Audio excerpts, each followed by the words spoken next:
Good morning, students. Now we will start with the trigger. Okay, so it is the, I think, last assignment from PLSQL or the MySQL. Okay, then we will start with the MongoDB. So, what is the exact, we can say that the functionality of the trigger? Trigger will only, we can say that a particular trigger get executed internally whenever we are doing the which type of trigger activity. So here before update or after update or before delete or after a delete. So whichever the operation we have mentioned under the trigger at that time or at that particular action, trigger will get executed at the background level. We are not having any control on that trigger execution. Just we are mentioning where we want to take the action by trigger. What is the meaning of trigger? Trigger is nothing but a one uh, particular internal process or the background process which will be get triggered at that particular moment. Okay, so here I will read the problem statement. What is the problem statement? Write a database trigger, okay, for before and after updation and deletion of the record from the database. Okay, means what is the action? Here, whenever we are adding any, updating any record in the table or deleting any record, at that moment, trigger will automatically executed for every activity performed by the user of updation and deletion of the record from the table. Okay, so it is the automatic execution of the trigger. So write a database trigger on a library table. So here initially we have created one table. The name of my table is the library 3.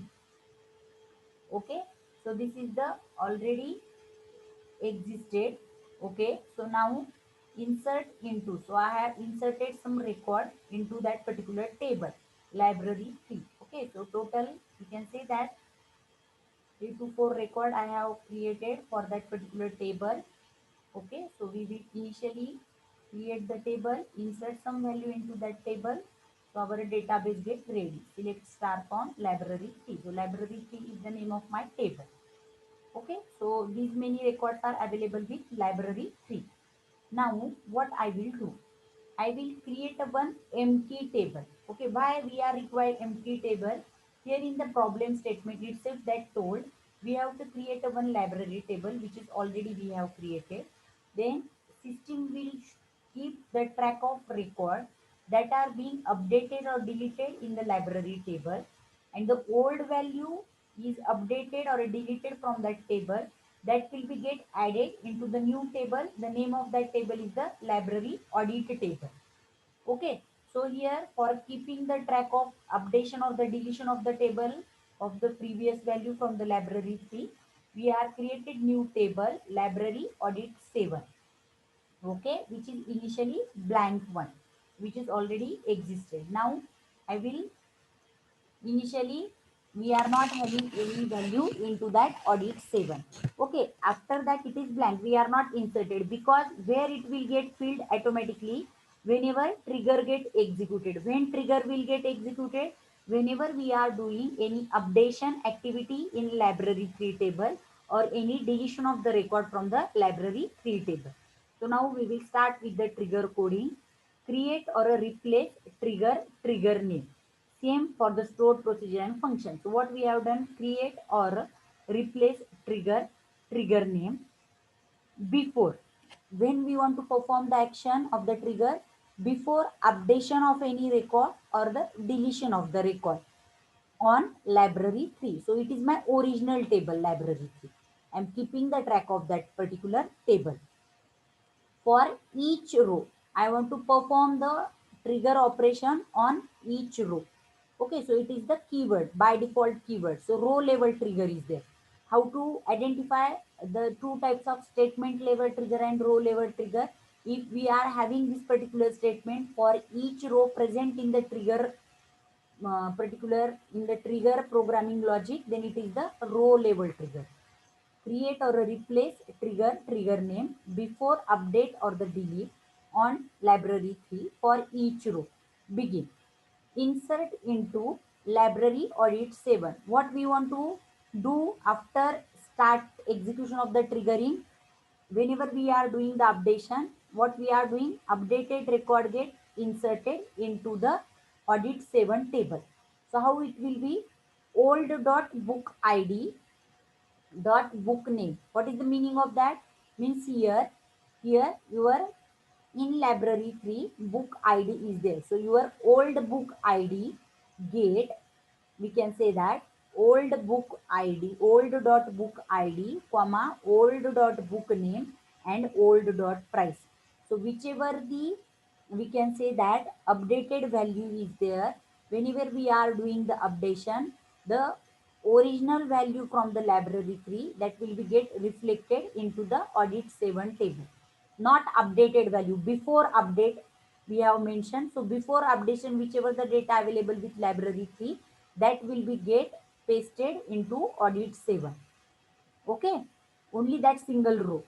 Then end. After that, now what I will do, now I will delete the library 3.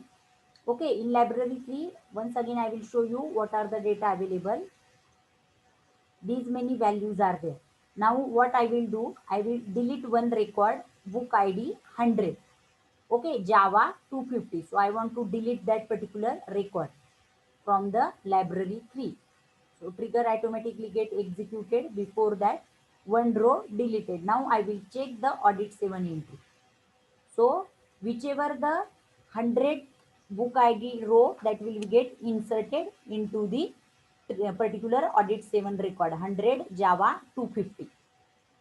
Okay, that will be get added. Now we are doing the update operation. Before that also trigger get executed. Two rows are update. Now once again I will check the audit 7 table, which is blank one, keep the track. So now before deletion and before updation trigger get executed. So now that is particular c++ book id 104 get added into the audit 7. So what exactly trigger will do? Basically trigger will observe the any activity get performed with the database.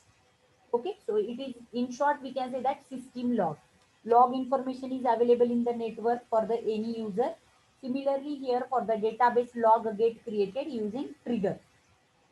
Okay, so initially library 3 is my table in which all records are there, and supposed to be I want to perform any type of updation or the deletion of the record from that library 3. It will create a trigger, it will execute and doing some replica of the previous table or checking the, we can say that status of previous table, and that will be get added into the audit 7 table. Okay, so that is all about the row level trigger. Okay, now we are having the statement level trigger also. So what is the statement level trigger? Okay, now we will go with the statement level trigger. Simple again. Okay, now we will go with the statement level trigger. So this is the simple. For each row statement found, it is the row level. Create or replace a trigger. Suppose library 111.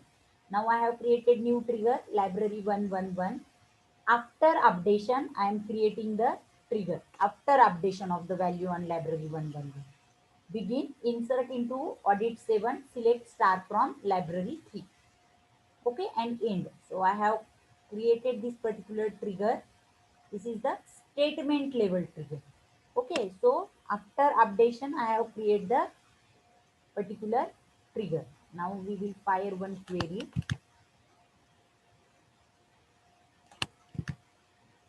Okay, we will check once again what is the data library 7. So all the record from the library will get, we can say that, added into the audit 7. Okay, so it is the statement level trigger. So two types of trigger is there, row level trigger and the statement level trigger. Now we will do some updation because we have written the trigger for update query after update. So now I will update the library 3 with book id 103. So now two row get updated automatically, and then now we will check the audit 7 table entry. Once once again. So now it will get inserted into the audit 7 here. Okay, so that CS book copy get automatically get updated from library 3 and it will again reflected into audit 7 table. Okay, so it is the keeping of track.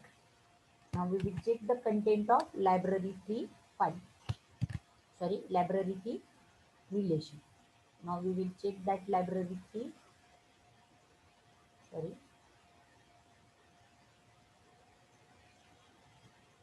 Here only we will run.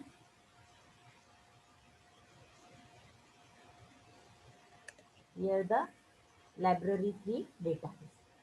Okay, that is the particular relation. So this is the statement level trigger, and whichever the trigger before we have implemented, that is the row level trigger. After each row, the trigger will get executed. Okay.